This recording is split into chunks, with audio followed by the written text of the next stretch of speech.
So I at least want to introduce you to the question 8 through 12, because it's not uncommon, and I'm thinking that when we put 8 through 12 up here and we understand it, it's going to be a hell of a lot more approachable than that one.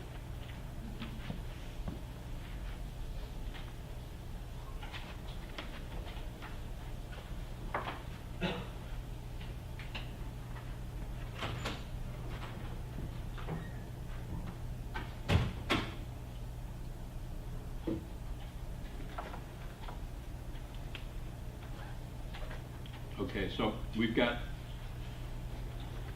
to select at least 4 employees, and we have 8. So we have TWYs, we have MOPS, MOPS.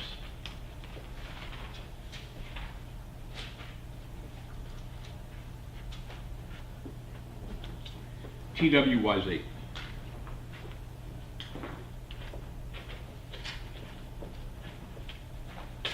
And you've got to end up with 4 plus. So I'm just going to put over here.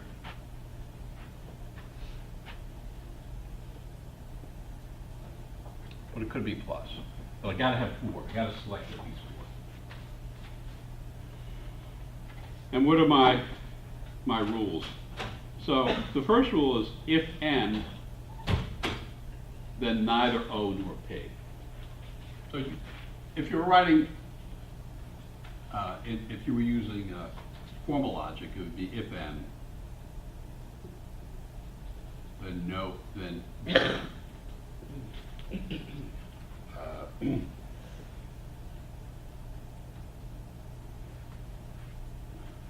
then you lose both of those.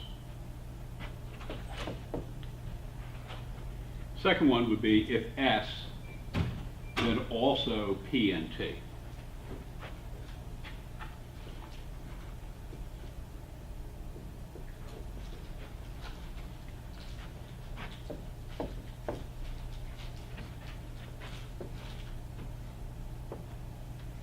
And the third one, if W, both M and Y.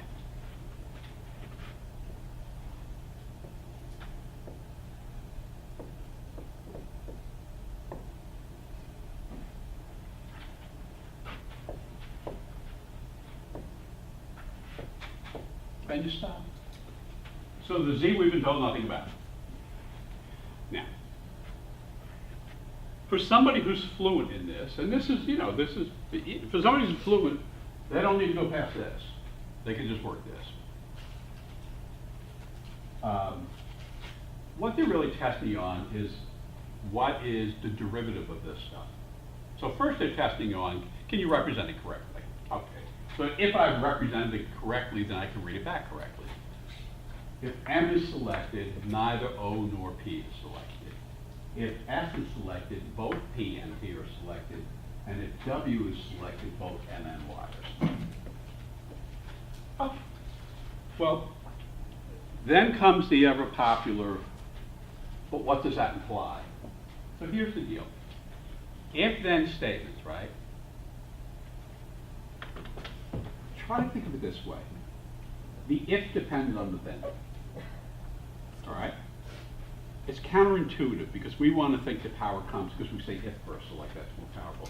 The if absolutely depends on the then. All right? Without the then, the if can't exist. So what that means here in this first statement is, in order for W to be selected, both M and Y have to be selected. Right? So you want to start rereading this in I think, in a different way. Right? So sure, it's fine to say, well, if this happens, then that's going to be there. But really what that's saying is, in order for that to happen, this has to be there. So you violate the statement by saying you never got the then. The then didn't come about, because when the then comes about, what also cannot come about? If you have an if-then statement, if it rains, I'll get wet, right? If it rains, I'll get wet. What happens if I didn't get wet? What didn't it do? Okay, so I need you to walk it up the ladder, right? Because really, again, law school's all about examples, but the examples are leading to principles, right? So the principle there is no matter what if-then statement you give me, make up any if-then statement in the world, right? If the then does not come about, then the if did not come about. So that's the principle, which, you know, in the world of formal logic, that's the contrapositive, right? But you don't need the word contrapositive. I don't need to be talking about the affirmance of the antecedent or the denial of the consequent. You don't need any of that horseshit. You just need to get, if I don't get both M and Y selected, who's not selected? W. So if only M is selected, who is not selected? W. If only Y is selected, who's not selected? W. Come down here, right? If M is selected, neither O nor P are selected. You get that absolutely requires that both O and P not be selected in order for M to be selected. So according to this, right, if M is selected and neither O nor P, so what's going to happen to M if O is selected? This says if M is selected, right, both O and P are not. That's the law, right? And I'm saying an application of that law is, I say to you, O is selected. Now what can you tell me about M? Not. And I say to you, P is selected. What can you tell me about M? So you got to get, once you get this down, it's really, I mean, again, I have no background in formal logic. You with me? Right. This stuff is not the heavy lift. This just means, can you learn something new? Because now you come back and now they're repeating themselves, right?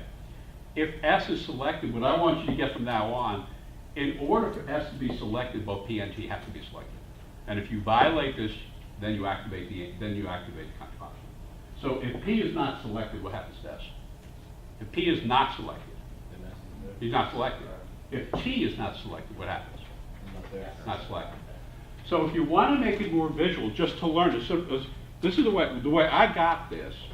Again, because I don't have that background, right? This is the way I learned this was by doing this, which you can do on the test. If it makes it more visual, you're either selected. Again, it's going to be faster just doing that. If you could just look at this, right, and understand, way more often you're tested on what is the derivative, right? This is what's stated, right? That's not so much what you're going to get tested on. You're going to get tested on what's the derivative, right? And then these things have to be read together, right? So,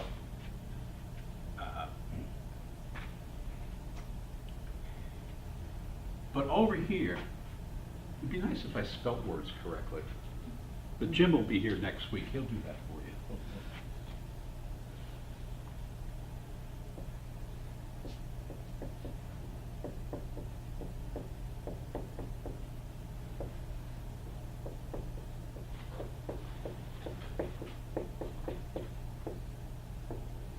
That would be what it would look like. If you were taking the test and you want to make a visual, right? And this works under the condition that if then is dominant. So here if then is dominant. And there are only two possibilities. So this does not work. You're either selected or you're not selected, right? So in the past, you can draw this when there are just two possibilities. So in the past, they've had birds in or out of the forest. So you see a bunch of if statements, right? The birds are in or out. There's only two possibilities. The fruit is on sale or not on sale. There's only two possibilities. The doctor is at clinic R or else clinic, and these are all actual examples from prior LSATs. The doctors are at clinic R or else at clinic S. You get there are only two possibilities, yes?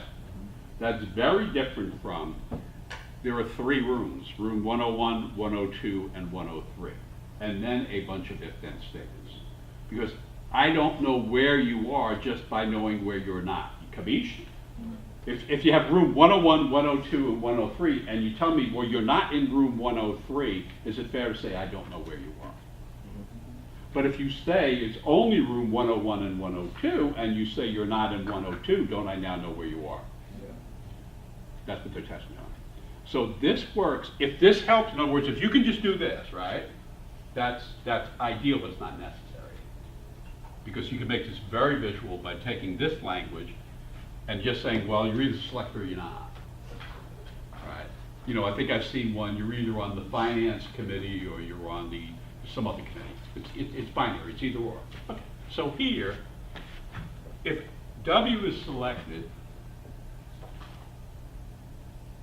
then both M and Y are selected. So I would put an asterisk here, meaning that's the law, right? That's the original constraint. And then all you gotta do is say, well, if M or Y is not selected, then W is not selected. Do you see it? Talk to me.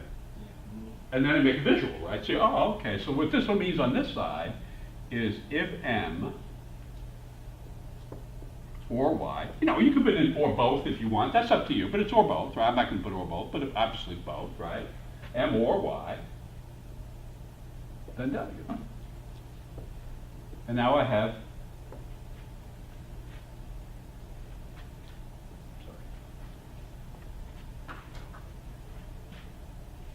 okay. Second one is if M, then if M is selected, O and P are not. So the way you represent that is if M is selected, O and P are not.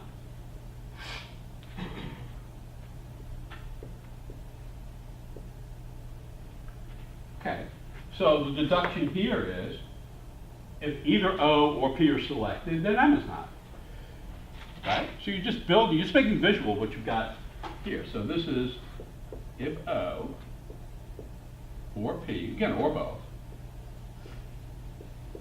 then M.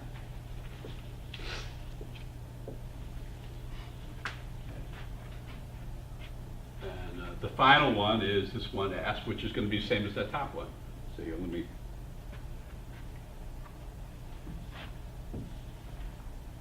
If S is selected, then P and T are selected. And that means if P or T is not selected, then S is not selected. And that's all there is to it. So these are really doable. I mean, it depends, they can make them hard. But there's very, very, very little work in organization. Because that's how you know, either you keep it like that, but what this allows me to do is to see some relationships. Like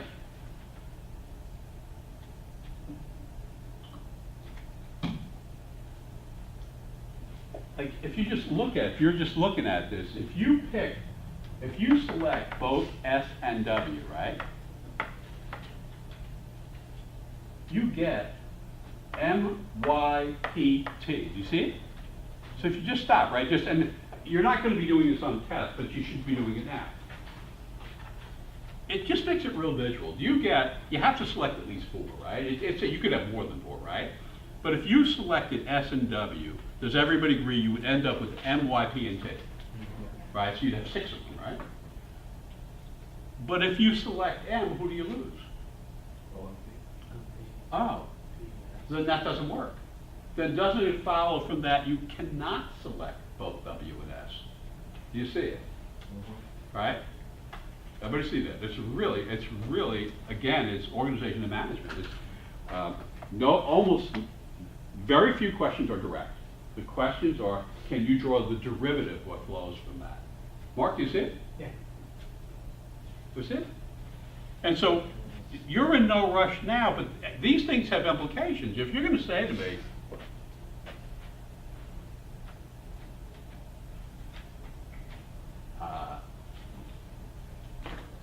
if M, say you say M is selected, right? Well, then you just tell me that both M and P are not selected. Right? O and P are not selected, right? And once you tell me O and P are not selected, then you just tell me that S is not selected. Do you see it? And it's reading it together. Once creating it, which I don't think is at all a heavy lift, right? Can you go from the concept of this to the visualization of that? Right? You go nowhere without the concept. If you don't understand this part, that makes no sense, right? Would you bifurcate or trifurcate? No. You have to do anything? No, you don't do anything. That's it.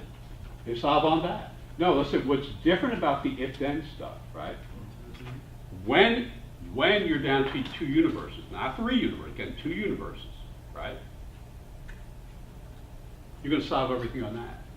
Now, what complicates it here is you got to be aware of the numbers.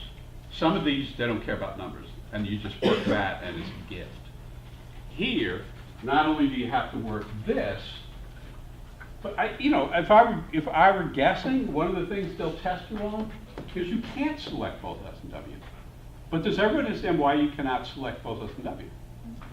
Yeah. Because you gotta get that, and that throws out one of those members. So here,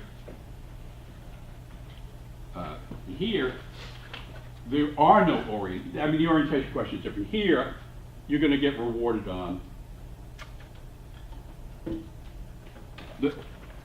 like if we do number 8, right? So they want to know who could be on the team. And A says, could you have M, P, S, and T? Could you have, and then you would stop right here. Do you see it? If they said, could you have M, P, S, and T, does everybody agree that if M is here, you lose P? Yeah. And if the visualization makes this, if the time you save, right, offsets the time it took you to draw this, then that's what you do. B, could you have O, P, T, and Z? Let me point out, does everybody agree we have no information on Z? So you don't care about Z. So sure, you could pick Z. So the real question is, could you have O, P, and T? No. Okay.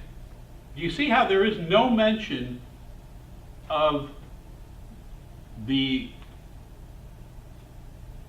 T, right?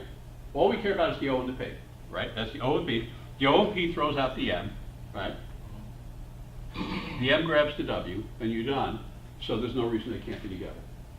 But P, if you have P, don't you have to have S? This looks like an R. I Okay. thought I said if both are selected. All right, here you go. One more time. All right? Question is, does everybody get we don't care about Z? All we care about is can O, P, and T be together, right? No. Hang on. I'm on the verge of coherency, which has eluded me for the first 4.5 hours. This is how it works. Where there is no asterisk, there is no law. You with me? So this means nothing. This means nothing, and this takes me to the other side. All right. The reason there's an asterisk is this is the if. When the if is not activated, you have no law. You with me? So this relationship about P and T wholly depend on, did anybody say S is here? If you don't tell me anything about S, I don't know anything about P and T, right? If you don't say anything about W, I don't know anything about M and Y, right? But when you say W is selected, now W cannot be selected unless you have this, right? When you say S is selected, well, you've also said the only condition under what S gets selected is when you have this. So it's the reverse. It's this thing means nothing if you don't activate the law. So you can't have the then before the if? I don't know what that means. You get, if we have O, P, and T, right? I have no guidance here. This says if S. Is it fair to say this does not say if O, if P, or if T? Right? Yep. Okay. Is it fair to say this does not say if O, if P, or if T? Yep. Any more than it says if Z. Doesn't say any of that. So I have no guidance here. Here, however, I have guidance. Because this says if O or P, right? So what I want to see is, okay, I have them. That means the M is not selected. But M wasn't on my list.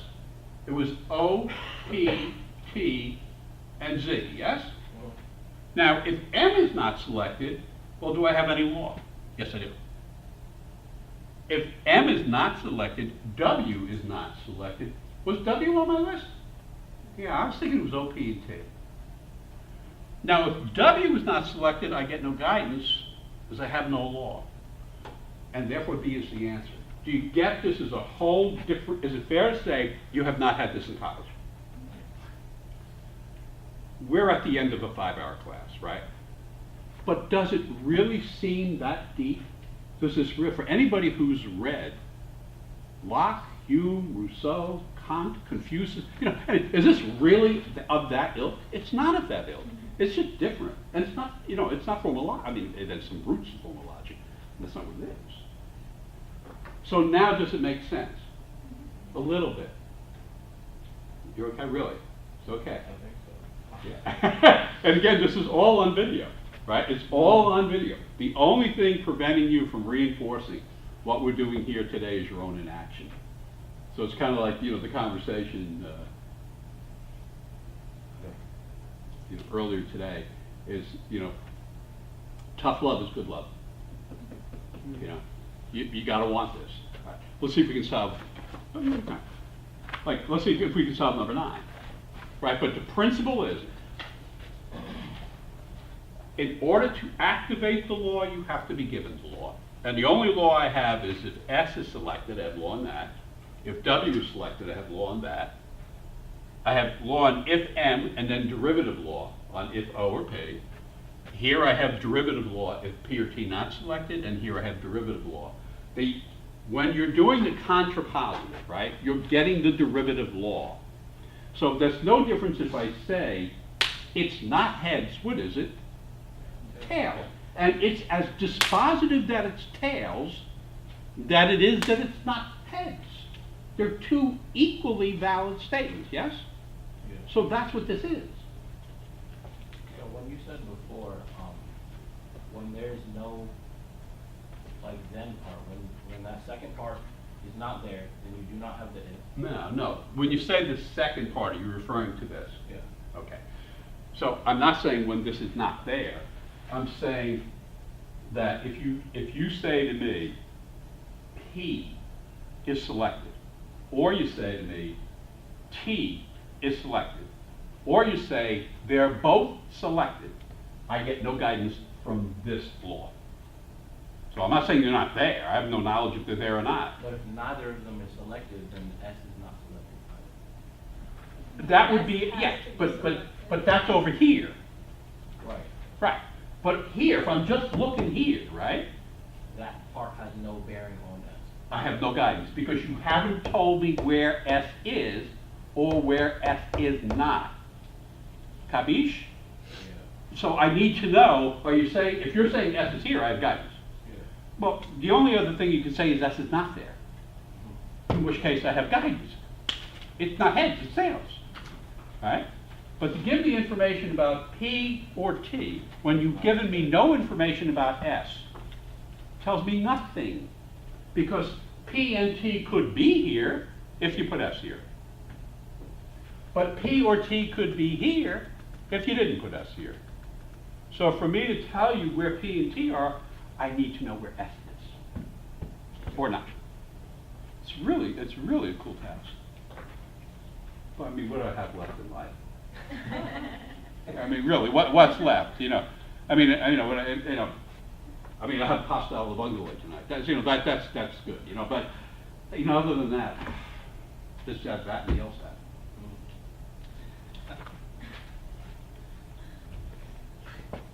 8, which one of the following is a pair of employees who cannot be on the team together? They can't be on the team together. So it's not going to work over here, right? So A, could you have M and T together? Okay. So look at both letters. Is it fair to say we're told nothing about the T? Right? I mean, there's no law over here on the T, right? So I don't care about the T. But if the M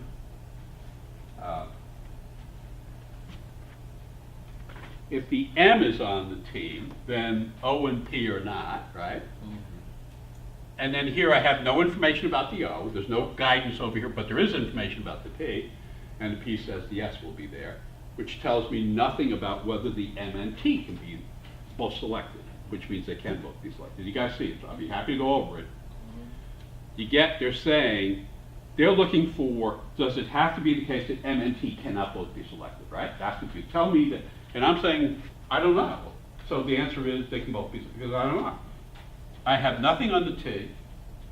All the M tells me is that the O and the P are over here. And all that tells me is that the S is over there, which means it's perfectly plausible that M and T are both selected, and that's not the answer. B, can O and Y both be selected? So you're looking here, I got no information on the Y. Yes? You're over here. I do have it on the O. The O gives me the M gives me the W, tells me nothing about the Y. They can both be selected. Doesn't this seem more manageable than that last hypothetical? Yes. Just becoming familiar with it, yeah. How about P and Z? Well, Z I don't know anything about, right? So if I don't know anything about Z, of course they can be together, right? Like I don't know anything about Z. Z can be anywhere. But if you want me to look, I'll say, all right. Well, here, I don't know anything about the P. There's no guidance on the P. So yes, they can be together. Then we get it. Can S and W be together? No. We No. established it already. We just already did. I'm saying, as I'm organizing it, I'm saying, I wonder if they ask you that. Did everybody see these two cannot be together, right? Because for them to be together means M's going to have to be selected. And for M be selected means P's got to not be selected, but S requires P selection. You see it? Again, if you want a bunch of hypotheticals on these, you got to get an older volume. And if they're so old, I don't even have them on video. But there are some great examples of this from exams 29 through 38. So there's some great ones, like it's like exam 33, exam 34, exam 36, exam, well 39, that's after it. Oh, it's like hits from the 80s.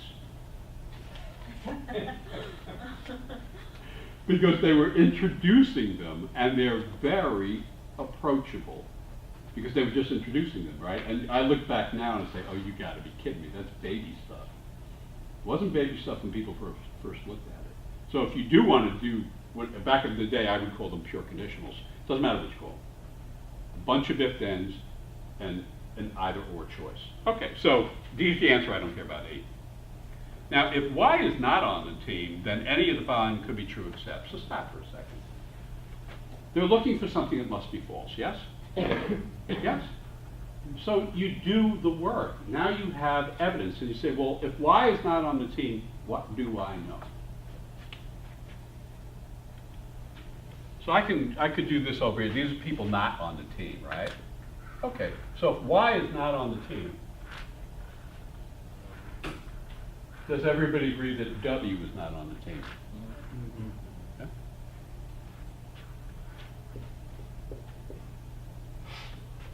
And then it dies. Okay.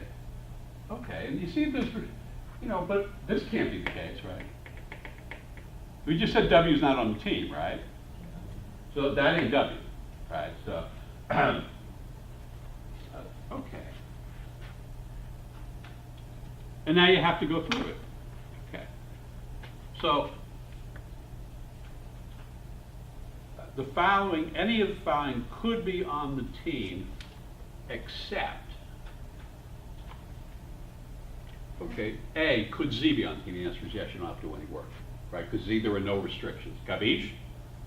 Okay. Could T be on the, well, I just have team on the team and not mess that up. You get, I have no information about T. You see it.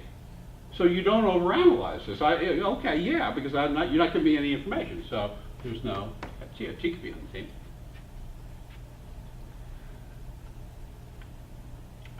Could P be on the team? Nothing here, nothing here. Well, here's a P. Okay, so if P were on the team, we'd have to add M here, yes? And if we added the M here, we would get the W, which we already have, yes? Okay, and that would be fine. There's no reason you couldn't have M over there, right? You'd have 3 off the team, that's fine. Oh, could you have O on the team? Well, that's no different than the P. right? You see, it's the same exact rule, right? So, yeah, you're just gonna end up adding the M over there. So the answer is E. Whatever the hell it is, that's the answer. And E says, could you have M on the team? No. Because you limited it by Y limited W. You fall below the min, right? If you had M, you would lose O and P, right? Now you're up to 4 over here, right? But you have to have a minimum of 4 here. And then if you lost O and P, you'd lose S. Now you have 5 off the team. Yes? You see it? Talk to me. I don't know now whether you're still, pulse check. The way I was looking at it was, if we don't have Y on the team, that means that we never selected W. Right, and then, does that mean we have to select M? Doesn't say anything about that. Okay. Yeah.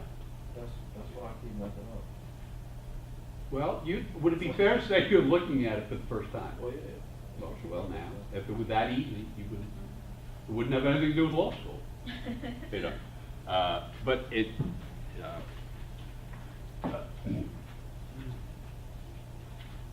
that we know W's not on the team tells me nothing about M. M may or may not be on the team.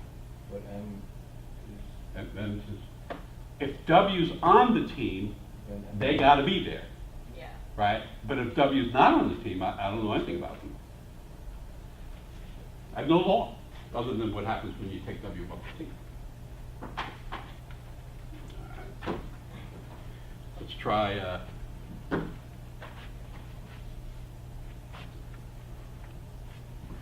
number 11. If P is not on the team, what could be true? So again, you work, right? You don't look at the answer choices. You say, if P is not on the team, and then you say, what am I looking for? Could be true. Okay. Well, if P is not on the team, well, then S is not on the team. All right. Okay, and that caps this over here at 6. You couldn't have more than 6, right? Okay, so I have P and S. Okay, I'm done. I'm done. You know, so, okay, we'll see where you want to know what could be true.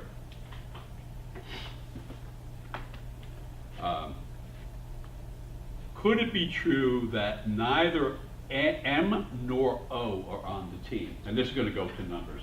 So didn't they just say that M and O are both off the team, right? So now we got 4 over there, right? So now they're testing the numbers. But if M and O are off the team, W's off the team. Kabish? That would be 5. Can't do it. Does everybody see it? So now they're testing on the numbers.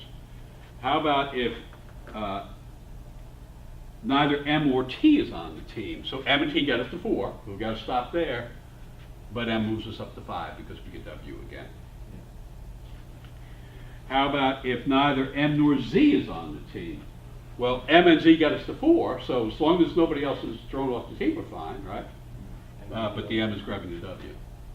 So this is not a heavy lift. You know, if you actually see this, right, the analysis is just, it's really kind of shallow if you get this far.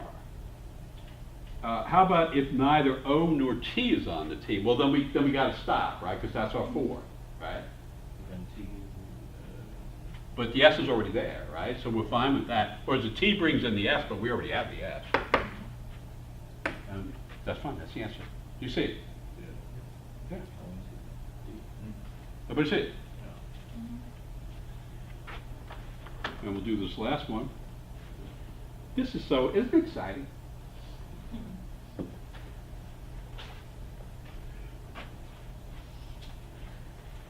Last one is, which one of the following is a pair of employees, at least one of whom must be on the team? That will be an elevated level of difficulty. Because they're saying one of these two had to be there.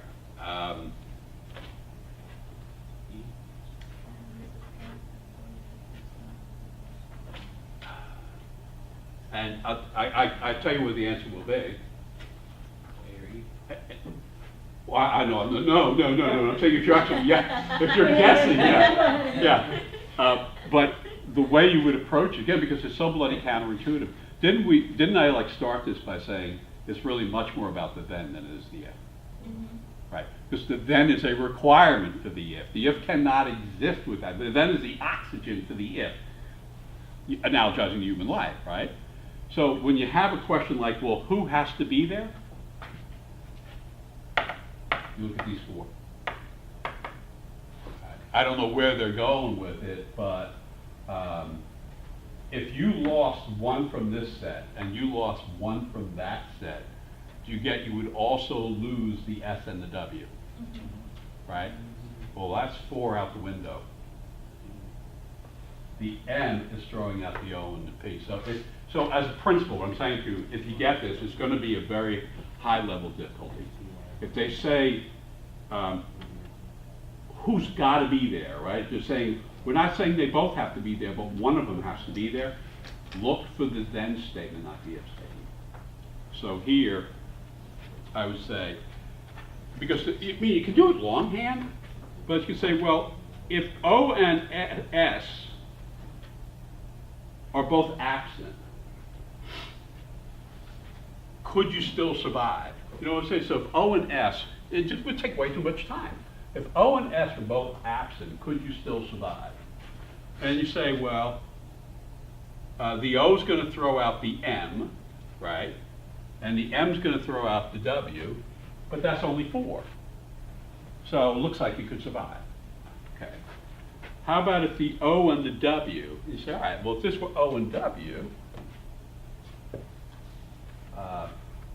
meaning they're both over here. No, if both of these were not selected, it would have no impact. So no, that doesn't look like it's going to be the answer. If P and S are over here, so if P and S are not selected, well, that's not doing anything, that's not doing anything, no, that's not going to do anything. If T and Y are over here, T and Y, well, the T's grabbing the S, the Y's grabbing the W, and the other 4 can't coexist on the other side. Because once you lose,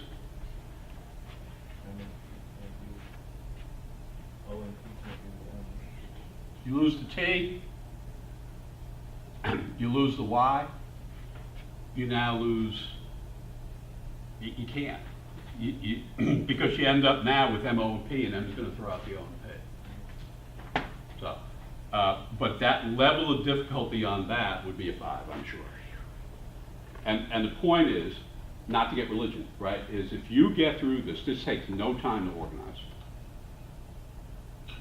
And you get through 1, 2, 3, 4 of these, and you're getting through in just like 5 or 6 minutes, you're way ahead of schedule. Take it and run. And then, yeah, then I would get number 12 wrong because I'd guess A or E and it wasn't A or E. Okay. So, concentrate on the analytical this week.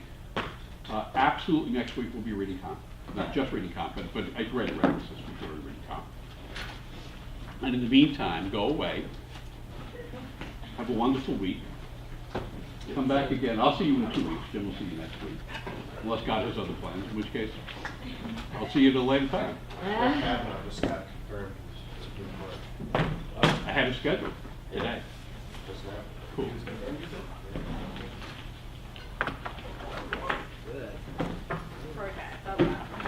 I wonder how happy he is.